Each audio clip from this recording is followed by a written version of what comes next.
By the way, cheers to George Christensen for finishing up. You did a good job, and I hope to see you back in politics again. So George Christensen is an MP. He's actually leaving politics. He's not running for re-election in the electorate of Dawson, which is a Queensland electorate. And he had this long 28-minute speech, which we're not going to listen to. But there were about 4 minutes, which I thought were quite notable, which I'd love to listen, because he talks about the nature of politics and why he's ultimately leaving. Now, the parliamentary processes to me seem so stale and staged. Question time's a farce where government backbenchers ask pointless questions written by someone else and opposition members ask pointless gotcha questions that never get answers.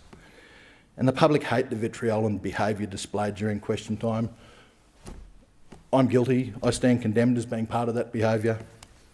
The matter of public importance is nothing more than a sop to those who want to relive their high school or university debating club years.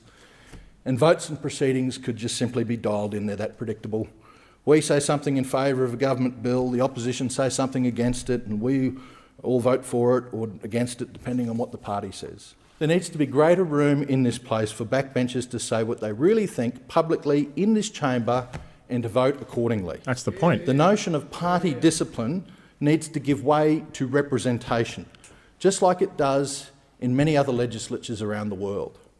Otherwise, we run the risk of Parliament House degenerating into a sheltered workshop for people who can't think for themselves. Oh, that's brilliant. So there's that. Can you pause it there? Absolutely, I can. That's brilliant. That's exactly, I mean, not exactly, but it's the problem. What I was saying before. Yeah. Factions, institutions versus representative democracy. Yeah, and what he was talking about there with backbenchers, so he's a backbench and he often blows up Parliament, with his differing opinions. He's someone who voted with Craig Kelly on a lot of his legislation that were pro-choice on the jab. If he was in the Senate, he's not. He's in the lower house where the Prime Minister is. If he was in the Senate, he would have voted with Pauline Hanson's bill. And I'm sad to see him go. He's a guy of integrity, and he did a very good job representing people's interests. And I just wish he was running again, but I understand why he's not. You've heard it before. We've blown up freedoms, bodily autonomy, medical privacy, human rights, community cohesion, and many businesses and jobs, all for a virus with a 0.27% infection fatality rate. Sorry, I'm just half expecting a lightning bolt to strike him. Me too. He's like, how is he getting away with this? This is a full chamber, pretty much. It should never have happened, and yet some of it is still happening. We here could have and should have at least stopped the discrimination from happening by putting rules around access to the Australian Immunisation Register data, rules that said you can't use that data for the purposes of terminating someone's employment or discriminating against them in supplying a service. We didn't. It's not the only thing that I've disagreed with the government on. There's the net zero policy, which I vehemently disagree with on the basis that it's ultimately going to cost jobs and probably jobs in my region. There's a digital identity bill which we're crafting that's being pushed by the elite globalist World Economic Forum. No one has ever approached me as a Member of Parliament and said they want the nation to adopt a digital identity system.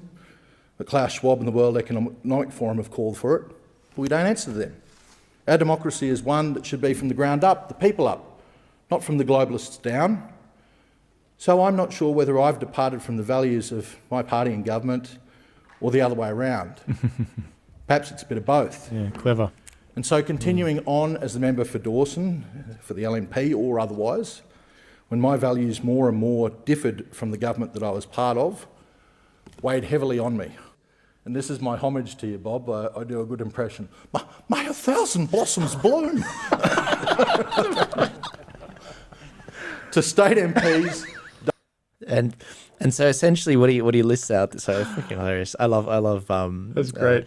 I love Bob Catter. So he listed the three or four lower house MPs. You had Craig Kelly, you had one other, and then he also listed the senators who were also pro-choice on the jab as well that voted with Pauline Hanson. So you had Senator Antic, Rennick, starts with K, Canavan, Matt Canavan, I think C, Matt Canavan, among others, Pauline Hanson. And Malcolm Roberts. And there's a lot of other people who will be elected that are freedom senators in the next election.